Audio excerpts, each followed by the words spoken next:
السلام علیکم دوستو، ہم پڑھ رہے ہیں نمرہ احمد کا بک مالا کتاب اول۔ آج سے ہم سٹارٹ کرتے ہیں۔ سٹارٹ کرنے سے پہلے ایک ہی بات کہوں گی، میری آڈیو کو لائک کریں، شیئر کریں اور چینل کو سبسکرائب کریں اور بیل آئیکن کو پریس کرنا ہرگز نہ بھولیں۔ نمرہ احمد کہتی ہیں، ہر اس انسان کے نام جو ہیلنگ کے سفر پہ گامزن ہے۔ بانو قدسیہ کہتی ہیں، ہم اپنے بچوں کو یہ نہیں بتا رہے کہ جب تمہیں طلاق ہو جائے گی تو کیا کرنا ہے، جب تمہارے بچے کو کینسر ہو جائے گا تو کیا کرنا ہے، جب نوکری چھوٹ جائے تو تم نے کس طرف دیکھنا ہے، جب ایکسیڈنٹ ہو اور ٹانگ ٹوٹ جائے تو کیا کرنا ہے، ان مصیبتوں اور ناہمواریوں سے کیسے ڈیل کرنا ہے، یعنی درختوں کے اندر چلنے والا پانی خشک ہو گیا ہے۔ پرانے لکھنے والوں اور آج کے لکھنے والوں میں یہی فرق ہے۔ بانو قدسیہ۔ پیش لفظ نمرہ احمد کہہ رہی ہیں، مالا میرا 12واں ناول ہے اور اس کے 4 حصے ہیں: لاہور، مکہ، وینکوور، استنبول۔ اس کو 2 کتابوں میں تقسیم کیا گیا ہے۔ اس وقت کتاب اول آپ کے ہاتھ میں ہے۔ یہ 4 ممالک پہ پھیلا ناول کامیابی کی کہانی نہیں ہے۔ یہ کہانی آپ کو یہ بتانے کے لیے لکھی گئی ہے کہ جب ناکام ہوگے تو کیا کرو گے، جب زندگی تاریک ہوگی تو اس تاریکی میں کیسے سروائیو کرو گے، جب دل ٹوٹے گا تو اسے خود سے کیسے جوڑو گے۔ مالا کے کردار میرے دل کے بہت قریب ہیں، کیونکہ وہ ان تخلیاتی کرداروں کی طرح نہیں ہیں جو درست وقت پہ درست فیصلوں سے قارئین کو خوش کر دیتے ہیں۔ یہ ادھورے لوگ ہیں جن کے اندر کمپلیکسز چھپے ہوئے ہیں اور یہ اپنی اپنی خامیوں سے لڑ رہے ہیں۔ بطور رائٹر اپنے کرداروں کے نقائص بیان کرنا اتنا آسان نہیں ہوتا۔ اکثر ہم رائٹرز اپنے کرداروں سے اتنا پیار کرتے ہیں کہ ہم ان کی حفاظت کرنے لگ جاتے ہیں، انہیں ہرٹ نہیں ہونے دیتے، عین نقصان یا حادثے سے پہلے پہنچ کر اپنے کردار کو بچا لیتے ہیں۔ صرف ہماری وجہ سے ہمارا کردار کھائی میں گرتے گرتے بچ جاتا ہے، کیونکہ ہم اس کی مدد کے لیے کسی دوسرے کردار کو بھیج دیتے ہیں۔ لیکن مالا میں ایسا نہیں ہے۔ مالا میں میرے قارئین کو ہر شے کے لیے تیار رہنا چاہیے۔ مالا میں کبھی بھی کچھ بھی ہو سکتا ہے۔ مالا ایک ایسی لڑکی کی کہانی ہے جس کے سارے فیصلے درست نہیں ہوتے، بالکل ایسے جیسے ہم سب کے اکثر فیصلے غلط ہوتے ہیں۔ آپ کو بہت جگہوں پہ بہت بے بسی محسوس ہوگی اور آپ سوچیں گے یہ کردار ایسے قدم کیوں اٹھا رہا ہے، لیکن یہ اس لیے ایسا لکھا گیا ہے کیونکہ حقیقت میں یہی ہوتا ہے۔ اگر آپ اپنے ارد گرد نگاہ دوڑائیں تو آپ کو احساس ہوگا کہ اکثر اچھی پیاری لڑکیاں ایسے ہی فیصلے لیتی آ رہی ہیں، کیونکہ سب کو اپنے حصے کی غلطی کرنی ہوتی ہے۔ مالا ان تمام عورتوں کے لیے لکھا گیا ہے جو مختلف طریقوں سے ابیوز ہوتی ہیں، اور وہ بھی محبت کے نام پر۔ مالا ان تمام انسانوں کے لیے لکھا گیا ہے جو خود سے محبت نہیں کرتے اور دوسرے انسانوں کے پیچھے بھاگتے رہتے ہیں۔ مالا ان سب کے لیے لکھا گیا ہے جو اپنے حصے کی غلطی کرنے کے بعد اپنے ٹکڑے جوڑتے ہیں اور خود کو ہیل کرنا شروع کرتے ہیں۔ مالا آپ کے ہیلنگ جرنی کو شروع کرنے کے لیے لکھا گیا ہے۔ میں کتاب اول کی تحریر و تکمیل کے لیے بہت شکر گزار ہوں اپنی ایڈیٹر امت الصبور کی، جو ہمیشہ میرے کام پہ بھروسہ کرتی ہیں۔ میں ان برٹش پاکستانی بزنس مین صاحب کی بھی بہت شکر گزار ہوں جن کی شخصیت سے متاثر ہو کے میں نے ماہر فرید کا کردار لکھا۔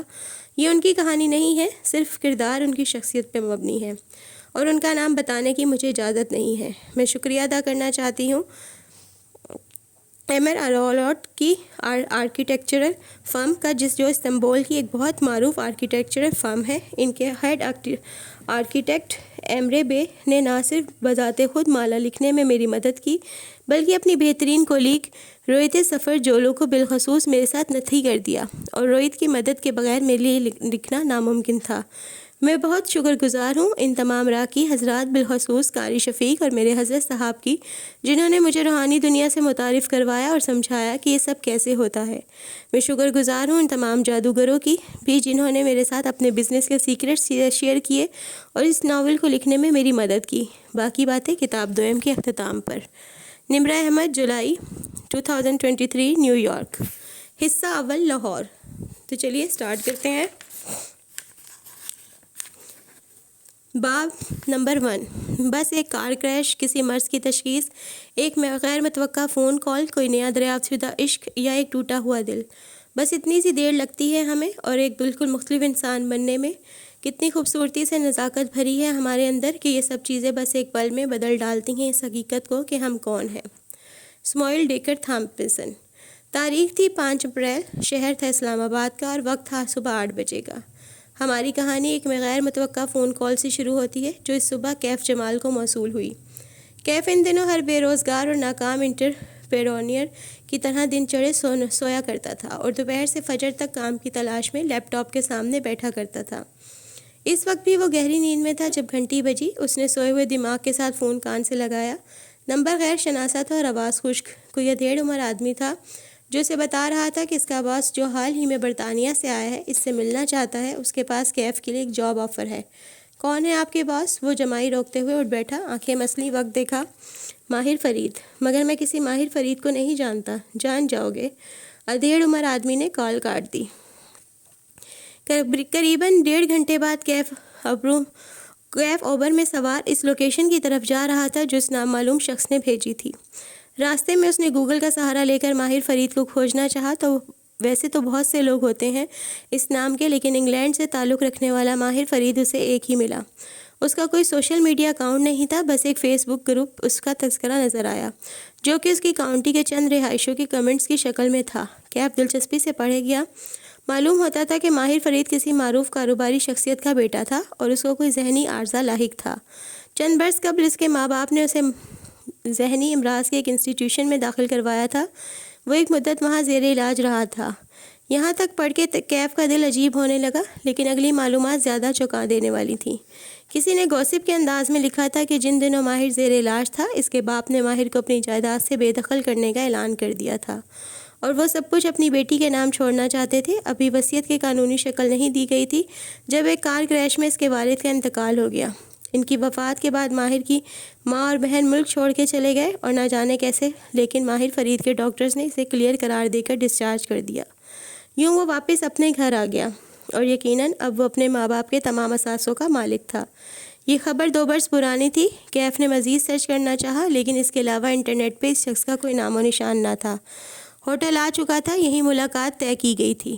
ایک لمحے کے لیے کیف جمال کا دل چاہا کہ وہ واپس پلٹ جائے، لیکن کیا معلوم یہ کوئی اور ماہر فرید ہو، ایک دفعہ ملنے میں کیا حرج ہے۔ چند منٹ بعد وہ لفٹ میں سوار تھا جو اسے 4تھے فلور کی طرف لے جا رہی تھی۔ شاید مجھے بہتر حلیے میں آنا چاہیے تھا، لفٹ کے کداور آئینے میں اپنے عکس کو دیکھتے ہوئے اس نے سوچا۔ کیف ایک خوش شکل نوجوان تھا، البتہ اس کا حلیہ بے پرواہ سا تھا۔ ماتھے پہ بکھرے بال، بڑی ہوئی شیو، جینس کے نیچے سفید جوگرز جو مٹیالے ہو چکے تھے، پوری آستین کی چیک والی شرٹ جس کے بٹن کھلے تھے اور نیچے پہنی سفید شرٹ چھلکتی تھی۔ اس نے بالوں میں ہاتھ پھیر کے انہیں درست کرنا چاہا، لیکن کوئی فائدہ نہیں تھا۔ 4تھے فلور پہ وہ لفٹ سے نکلا تو سامنے مرمری راہداری تھی، فاصلے فاصلے پہ کمروں کے دروازے تھے۔ کیف نے گردن اٹھا کے ہوٹل کی شان و شوکت کو دیکھا۔ یہاں رہائش پذیر انسان کو اس سے کیا کام ہو سکتا تھا؟ کیف جمال ایک ناکام انٹرپرینیور کے علاوہ ایک ایونٹ فوٹوگرافر بھی تھا جس کو لوگ عموماً انسٹاگرام یا فیس بک کے ذریعے ہائر کیا کرتے تھے۔ اس جیسے اس شہر میں سینکڑوں دوسرے فوٹوگرافرز بھی تھے، پھر ماہر فرید نے اسے ہی کیوں بلایا؟ کمرے کا دروازہ ایک ادھیڑ عمر شخص نے کھولا۔ وہ بادامی رنگ کے سوٹ میں ملبوس تھا اور اس کے بال اتنے سفید تھے کہ سلور لگتے تھے۔ اس نے اسپاٹ تاثرات کے ساتھ سر سے پیر تک کیف کا جائزہ لیا، پھر خوش آمدید کہہ کے راستہ چھوڑ دیا۔ وہ آواز سے پہچان گیا، یہ وہی شخص تھا جس نے اسے کال کی تھی، ماہر فرید کا مینیجر۔ کیف تیز ہوتی دھڑکن کے ساتھ اندر داخل ہوا۔ سویٹ کافی وسیع اور شاندار تھا، سارے میں لیونڈر اور موتی کی خوشبو پھیلی تھی۔ دیوار گرد کھڑکی کے پردے ہٹے ہوئے تھے اور باہر پھیلی روشن صبح دکھائی دیتی تھی۔ کھڑکی کے آگے رکھے بڑے صوفے پہ ایک آدمی ٹانگ پہ ٹانگ جمائے بیٹھا تھا۔ وہ مسکراتے ہوئے کیف کو اندر آتے دیکھ رہا تھا۔ گرے پینٹ اور سفید شرٹ پہ چارکول ویسٹ پہنے وہ ایک بازو صوفے کی پشت پہ پھیلائے ہوئے تھا۔ پیچھے سے آتی روشنی میں اس کے کف لنکس چمک رہے تھے۔ وہ اس کی توقع سے زیادہ جوان اور وجیح تھا۔ کلین شیف چہرہ، جیل سے سیٹ بال اور پرکشش آنکھیں۔ نہ چاہتے ہوئے بھی کیف کا دل مروبیت سے بھر گیا۔ اس نے جس طرح کے شخص کا خاکہ ذہن میں بنایا تھا، یہ آدمی اس سے کہیں مختلف اور شاندار تھا۔ آؤ کیف، میں تمہارا ہی انتظار کر رہا تھا۔ بے تکلفی سے مسکرا کے ماہر فرید نے خالی صوفے کی طرف اشارہ کیا۔ ٹانگ پہ ٹانگ جما کے بیٹھنے سے ماہر کا ایک بوٹ فضا میں تھا۔ اس بوٹ کی سیاہ چمکیلی سطح پہ کیف کا عکس نظر آ رہا تھا۔ آپ یقیناً ماہر فرید ہیں، وہ سنجیدگی سے کہتے ہوئے بیٹھا۔ دونوں کے درمیان شیشے کی میز تھی جس پر لیدر کور والی بھوری ڈائری رکھی تھی۔ جو کچھ تھا اس کمرے کی فضا میں جو اعصاب پہ سوار ہوتا تھا۔ لیونڈر اور موتی کی خوشبو اب محسوس نہیں ہو رہی تھی۔ خاموش کمرے میں واحد آواز ماہر فرید کے ناخنوں سے آ رہی تھی، جنہیں وہ صوفے کے ہتھ سے عادتاً رگڑ رہا تھا۔ کیف نے فیصلہ کر لیا تھا کہ وہ شخص کی امارت اور وجاہت کے روپ میں نہیں آئے گا۔ کھنکار کے پوچھا، آپ مجھ سے کس سلسلے میں ملنا چاہتے تھے؟ تمہیں کیا لگتا ہے میں تم سے کیوں ملنا چاہتا تھا؟ وہ اس کی آنکھوں میں جھانک کے پوچھنے لگا۔ میں ایک فوٹوگرافر ہوں اور لوگ مجھے فوٹوگرافی کے لیے ہی بلاتے ہیں، اس نے سادگی سے جواب دیا۔ ماہر نے صوفے کی پشت سے بازو ہٹایا اور دونوں ہاتھ باہم پھنسا لیے۔ نظریں ہنوز اس کی آنکھوں پہ جمی تھیں۔ صرف فوٹوگرافر؟ اس نے دائیں سے بائیں گردن ہلائی۔ تم ایک انٹرپرینور بھی ہو، ناکام انٹرپرینور۔ تم نے اپنا بزنس شروع کیا تھا، بلکہ ایک نہیں، تم نے بہت سے کام شروع کر کے چھوڑ رکھے ہیں، بہت سی نوکریاں بھی کی ہیں۔ کیف نے چونک کر اسے دیکھا، پھر مینیجر کو۔ یہ بات غیر متوقع تھی، اس کے آبرو اکٹھے ہوئے۔ آپ میرے بارے میں اتنا سب کچھ کیسے جانتے ہیں؟ زیادہ نہیں جانتا، ماہر پیچھے کا ہوا اور کندھے بے پرواہی سے اچکائے، ناخن پھر سے صوفے کے ہاتھ سے رگڑنے لگا۔ بس اتنا معلوم ہوا ہے کہ تمہارا آخری کاروبار نہ صرف ناکام ہوا ہے بلکہ اس نے تمہیں بہت سے قرضوں میں ڈبو دیا۔ اب حال یہ ہے کہ تمہارا کیف کے جن لوگوں کے پیسے تم نے ڈبوئے تھے وہ تمہاری جان کو آئے ہوئے ہیں۔ ان میں سے ایک تمہاری بہن کا شوہر بھی ہے۔ تمہاری فیملی لائف اس بات سے کتنی متاثر ہو رہی ہوگی میں سمجھ سکتا ہوں۔ کیف کے ماتھے پر شکن پڑی، جسم کے سارے اعصاب تن گئے۔ آپ لوگ مجھ سے کیا چاہتے ہیں؟ اس نے باری باری دونوں کو دیکھا۔ میں تمہاری مدد کرنا چاہتا ہوں۔ ماہر فرید اس کی آنکھوں میں جھانک کر مسکرایا۔ اسے انٹرنیٹ پہ پڑھی باتیں یاد آئیں۔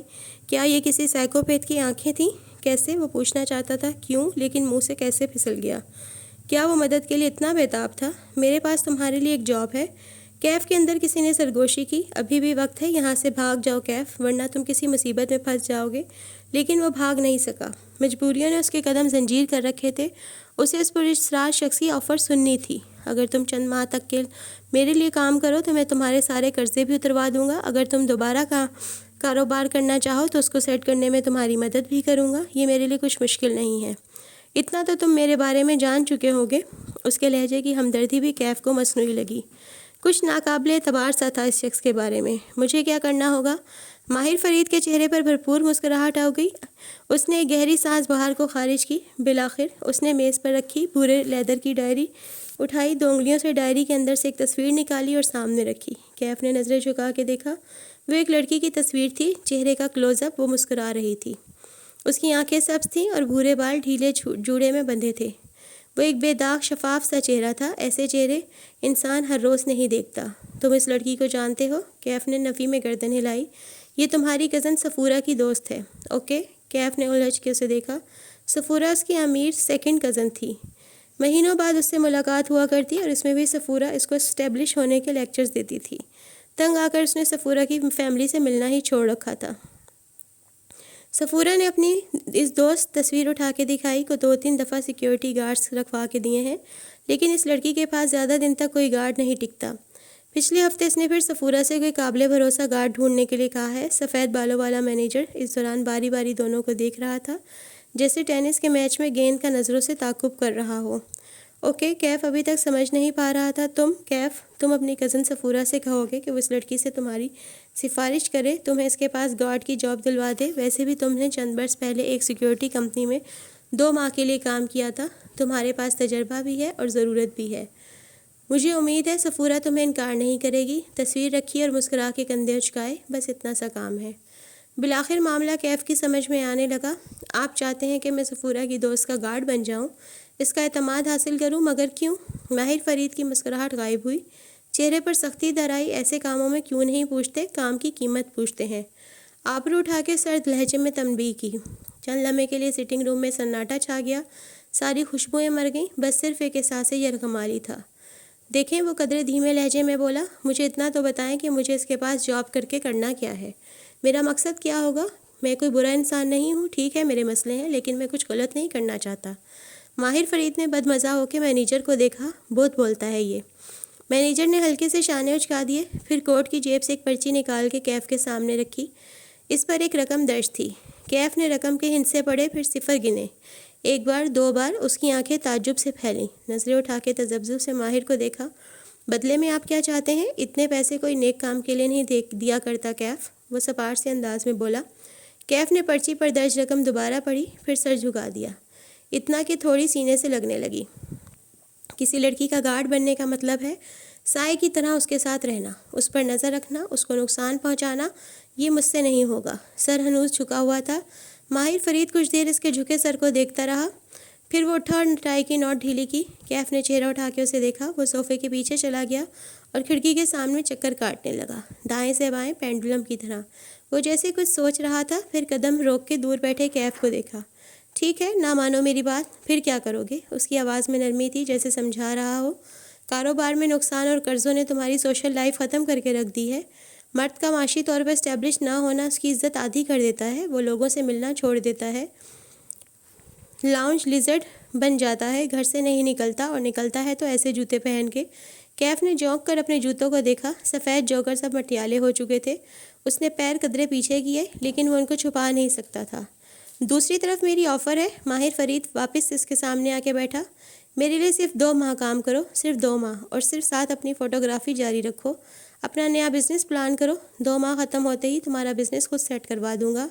مارکیٹنگ، نیٹ ورکنگ میری ٹیم سب کر لے گی، صرف 2 ماہ۔ وکٹری کی 2 انگلیاں بنا کر اس کو دکھائیں۔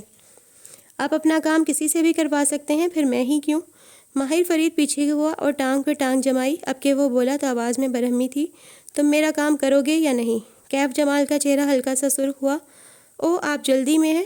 اگر میں جا کے سفورہ کو بتا دوں کہ اس کی دوست کو اسٹاک کرنے کی کوشش کر رہا ہے تو؟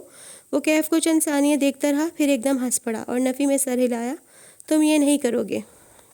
یہ کہتے ہوئے اس نے تصویر اٹھائی۔ کیف کو تصویر کی پشت نظر آئی، وہاں کچھ لکھا تھا، 5 الفاظ۔ آپ کو کیسے معلوم کہ یہ میں نہیں کروں گا؟ وہ معتجب ہوا۔ ماہر فرید نے جواب نہیں دیا۔ اس نے لیدر ڈائری کھولی۔ کیف کی نظریں نیچے جھکیں۔ وہ جسے ڈائری سمجھ رہا تھا وہ دراصل فوٹو البم تھی۔ اگلے ہی لمحے اس کا سانس رک گیا۔ پہلے صفحے پہ اوپر نیچے 2 تصاویر تھیں۔ اوپری تصویر ایک سیاہ بالوں والی لڑکی تھی، وہ اس میں مسکرا رہی تھی۔ نچلی تصویر اسی لڑکی کی تھی اور اس کی آنکھیں نیلو نیل تھیں، پیشانی زخمی تھی اور پلکیں بند تھیں۔ وہ شاید کسی لاش کی تصویر تھی۔ وہ آہستہ آہستہ صفحے پلٹانے لگا۔ ہر صفحے پر اوپر ایک لڑکی کی زندگی سے بھرپور تصویر ہوتی اور نیچے زخمی یا لاش جیسی تصویر۔ تصویریں مختلف لڑکیوں کی تھیں۔ اس نے چھٹا صفحہ پلٹایا تو وہ خالی تھا۔ اس نے اوپری خانے میں سبز آنکھوں والی لڑکی کی تصویر ڈال دی، نیچے جگہ بھی خالی تھی۔ کیف اپنی جگہ سے ہل نہیں سکا۔ اطراف میں ساری خوشبوئیں دم توڑ گئیں، اب صرف کافور کی بو تھی جو اندر پھیل رہی تھی۔ ماہر فرید نے کھلی ہوئی البم پرے دھکیلی اور نظریں اٹھا کے کیف کو دیکھا، پھر اس نے 2 فقرے بولے۔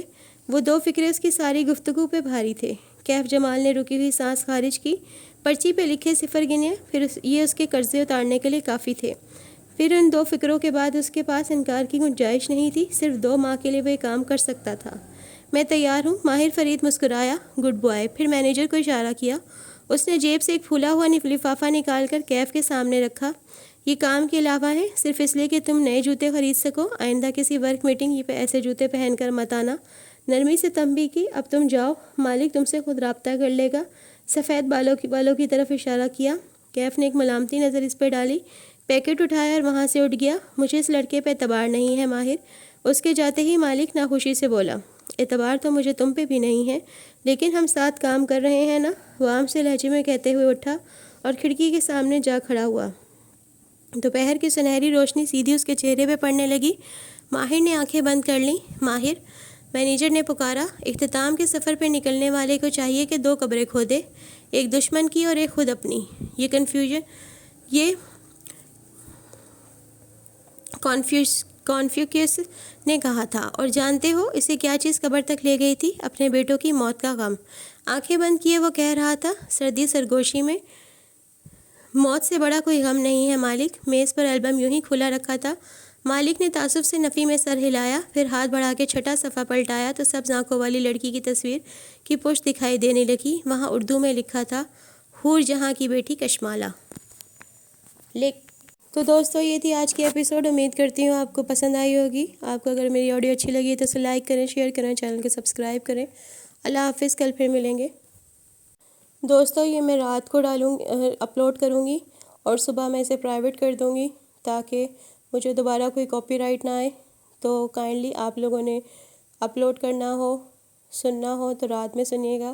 میں رات میں پبلک کر دیا کروں گی اور دن میں پرائیویٹ کر دیا کروں گی فار مائی سیفٹی، تاکہ میرا چینل دوبارہ کاپی رائٹ نہ آئے اور میرا چینل سیف رہے اور میں آگے گرو کر سکوں۔ ساتھ میں نیو ناول بھی ایک شروع کر رہی ہوں، اس کے لیے بھی میں آپ سے چاہوں گی کہ آپ وہ بھی زیادہ سے زیادہ سنیں اور شیئر کریں اور لائک کریں، وہ بھی سٹارٹ کرنے لگی ہوں میں ساتھ۔ اللہ حافظ۔